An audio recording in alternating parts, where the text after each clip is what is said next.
So recently, some clients and I were chatting about, having overactive pain pathways and how this was really resonating with them. They were learning about having overactive pain pathways and they were sharing just how much it really explained so much of what they've been going through, so much of what they'd been experiencing, and how important it was to finally have a name and to finally have some science to back up their experience, to say, like, this is why everything hurts. This is why everything has been so sensitive. And that has been really helpful for them. But then this question comes up about, well, why does this happen? Why does this happen to me? Why did I develop overactive pain pathways? Why does this happen to some people and not to others? It's a big question around why. When we have this unknowing, this uncertainty, this big question mark of like, well, why? It's very heavy. It's like there's this void. We just need to fill it. We want to know, why did this happen? Why me? What's really going on? Because once we fully understand the nature of the problem, it's easier to move forward, right? And so it's one thing to understand that you have overactive pain pathways, but a lot of people really just want to understand why. And when you think about it, it feels unfair, right? Like some people recover, quote unquote, normally after having a surgery while others don't.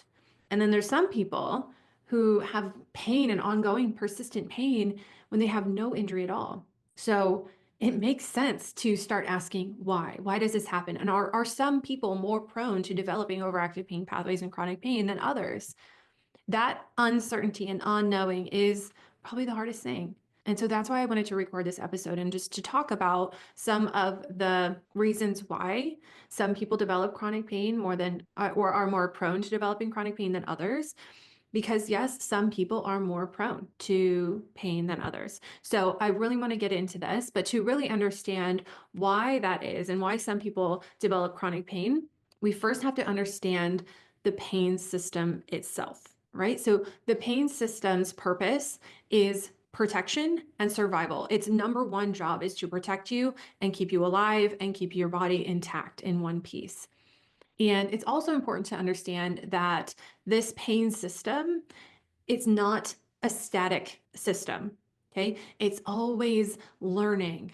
It's always evaluating. It's always assessing and adapting itself as a means to protect you better and to keep you alive and keep you intact, right? So it's assessing and evaluating things in your environment, in your circumstances, your experiences, and then it's adapting, meaning it can get better at protecting you.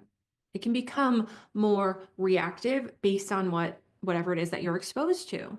And that's a good thing. Think about it. Like if you are exposed to something that's not healthy for you, for example, you touch a hot stove and your system never learns that that was something you shouldn't do, you're going to keep doing it. And that's not good for your survival, right?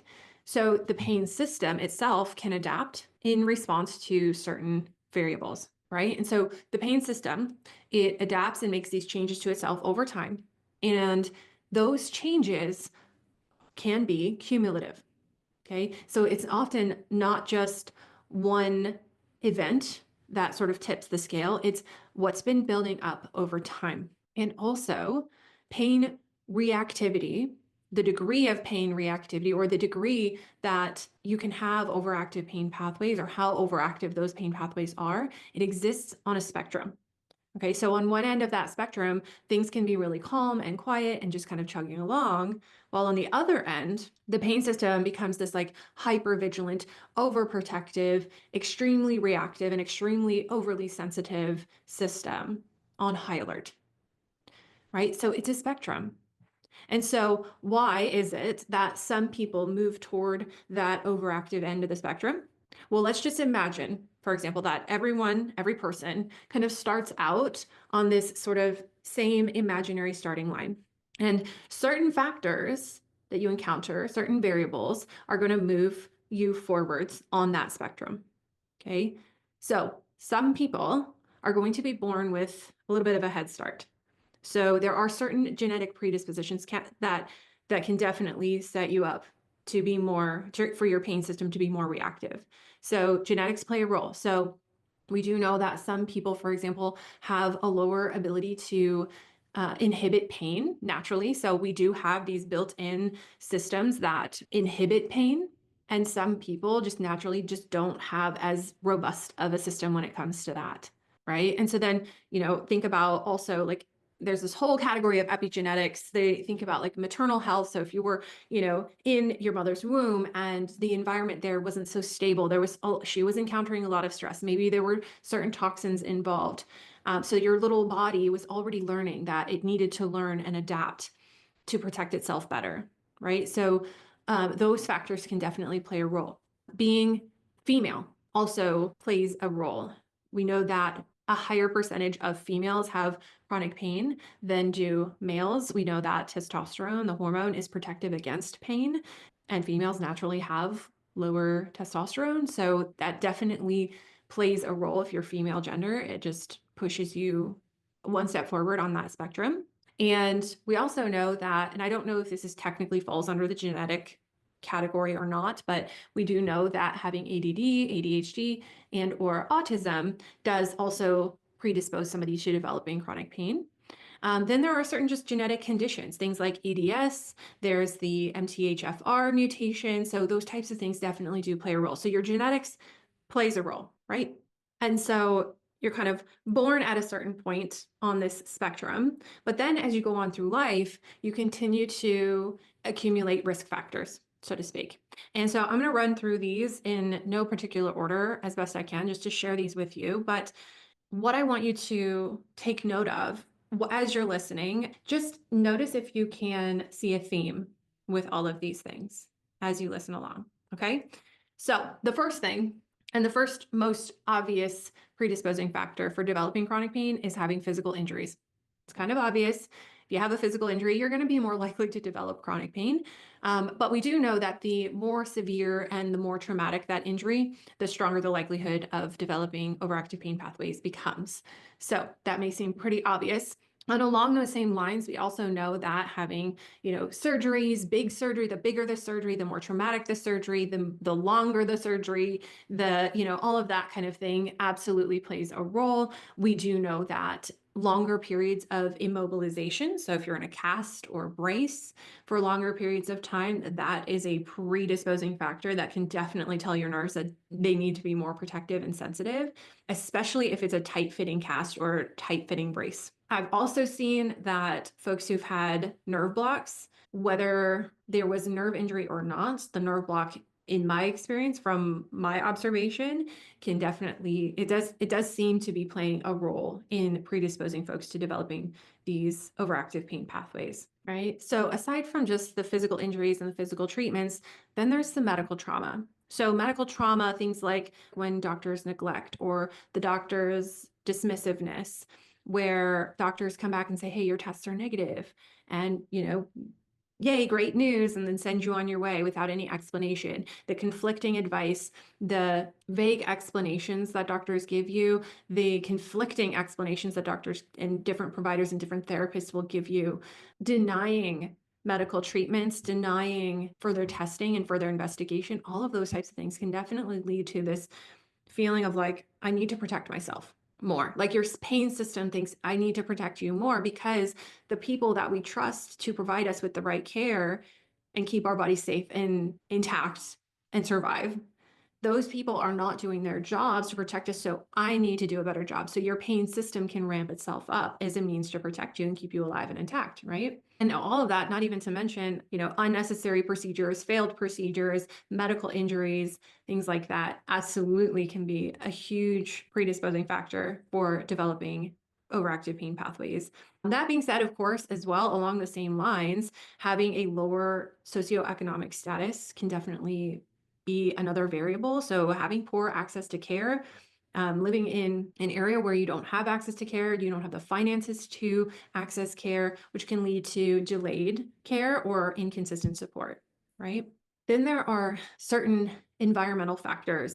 So things like toxins in the environment. So whether that's things that you breathe, whether that's in the air, whether that's mold, or maybe it's something in the water, toxins in the environment, heavy metal toxins, things like that. Exposure to Lyme, so certain infections can definitely predispose.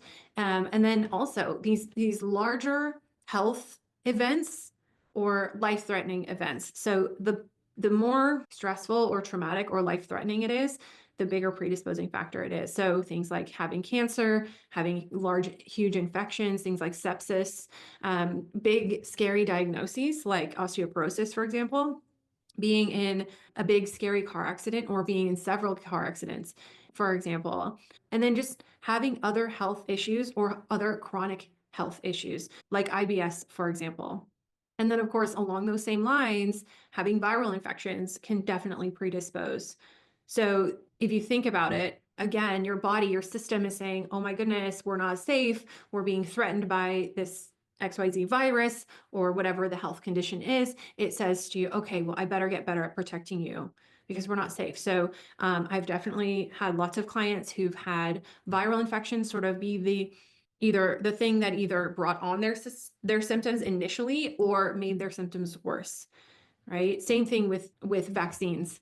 Some folks have had reactions to vaccines in a negative way as well. And then there's this whole variable of the autoimmune condition, right? So it's another health issue, but the autoimmune condition is interesting because it's both the chicken and the egg, right? So having an autoimmune condition can definitely predispose you to developing overactive pain pathways. But having overactive pain pathways can also predispose or worsen an autoimmune condition. When you really think about it, if your body is in a state where it's saying, oh my goodness, I need to do a better job protecting myself, it can get so good at trying to protect you, where it says, I better protect you against myself, right? And that's where that whole nature of that autoimmune stuff comes in, because it is your body protecting you from its own body, right? So again, it's this chicken or the egg thing. Then there are certain hormonal predisposing factors. So of course, if hormones are slightly off, whether they're higher or lower, or they're just not functioning properly, that can absolutely play a role. So especially thyroid conditions, especially issues involving the HPA axis, so cortisol levels, things like that. Also, we know that menopause can play a role. I already mentioned that testosterone plays a role. So hormonal issues absolutely are going to play a role in developing overactive pain pathways, right? Then, of course, mental health also plays a role in this as well. Again, but this is another one of those chicken or the egg situations, because having anxiety, having depression, having PTSD can both predispose you to developing overactive pain pathways, and having overactive pain pathways can predispose you to having higher levels of anxiety and depression. So it's both a symptom and a contributing factor as well. Along those same lines, having more bigger stressful life events, right? The bigger the stress, the more your body needs to protect you, right? So experiencing significant job loss, having to become a caregiver, for example, going through grief, going through divorce, going through the loss of a spouse or a parent or a child, right? Those kinds of big stressful life events. Think about it. The COVID pandemic, that was a huge stressor, a huge change in a lot of our lives. And so that event was another little factor that can kind of move us all forward. It moved everybody forward on that spectrum for the most part, right? Then, of course, there's trauma. So whether that is big T trauma or little t trauma, minor traumas, big traumas, it doesn't matter whether it's physical trauma, emotional trauma, whether it's abuse, neglect, you name it, it all counts. Trauma teaches your body that it needs to protect you better, that we need to do a better job protecting you. So your body ramps up its defense mechanisms in the event of trauma. It seems like an even larger factor the younger you are when you encounter it. So childhood adversity, it doesn't have to be significant trauma, but it can be childhood adversity. So experiencing chronic stress as a kid, living in an unstable home, experiencing that kind of early life adversity, childhood neglect, childhood abuse, chronic stress during those developmental years is a huge factor. And it seems that the younger you are when you experience the more trauma or that childhood adversity, it affects us more greatly, right? Now, while we're on this topic of childhood, there seems to be this connection between developing chronic pain and growing up in a family with pain. When you grow up and you see family members experiencing pain, it sort of shapes your beliefs about pain, and it can create this sort of expectation.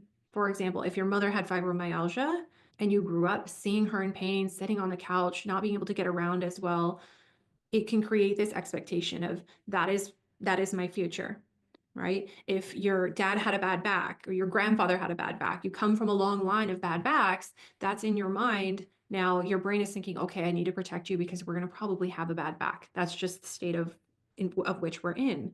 So exposure to pain growing up, along with our cultural attitudes about pain, that does play a role as well. Whether it's growing up and learning this, like that we shouldn't trust our doctors. We have a lack of trust in doctors. We have fear of going to the doctor, or we're brought up to fear pain and fear injury and fear illness. We're brought up in that environment where everything is kind of scary. Health issues are kind of scary. Or you're brought up in a family that views pain as weakness. There's this stigma around pain. There's this stigma around weakness and laziness. There's these expectations around health and pain. So you develop this sort of like toughness, right? So you learn to stuff it down. No pain, no gain. You push through pain, you suck it up, you show no weakness, that kind of thing. It's that toughness culture that some of us are brought up in, can absolutely shape our beliefs about pain.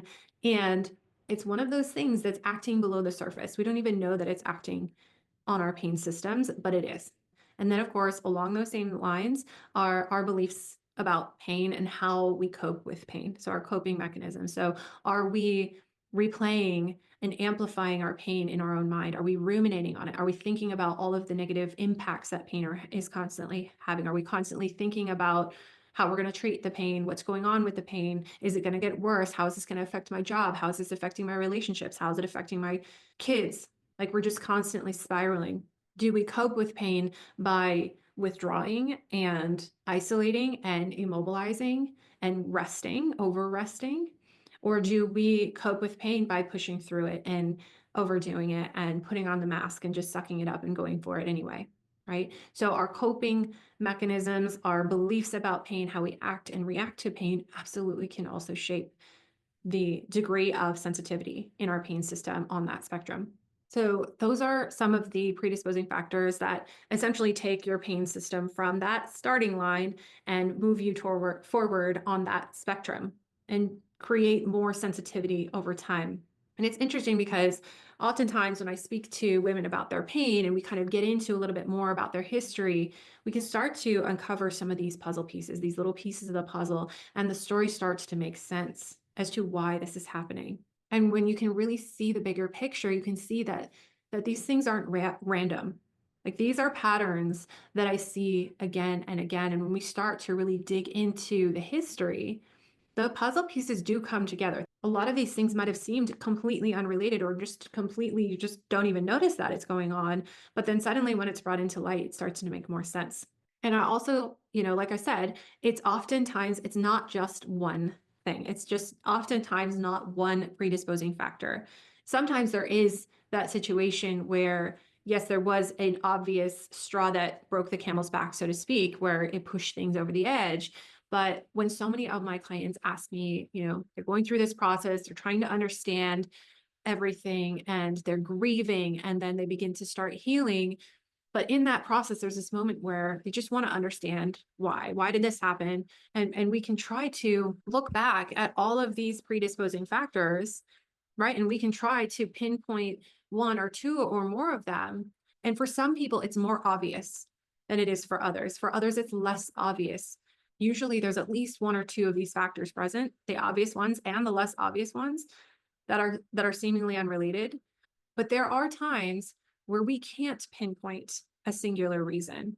And it's not just one thing, but it's several things. And then there are times where we just won't be able to answer that question of why. We won't have any certainty to say it was this, and it was this that caused this. There are some times where we just have to be okay with an unknowing and uncertainty.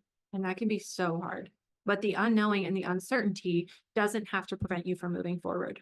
What I want you to think about, and hopefully you saw as you were listening along, the common theme with all of these different predisposing factors, these different variables, is that the thing that they all have in common is that it's teaching the pain system to be more protective, to make more adaptations, to do a better job at protecting you and keeping you alive and intact and safe.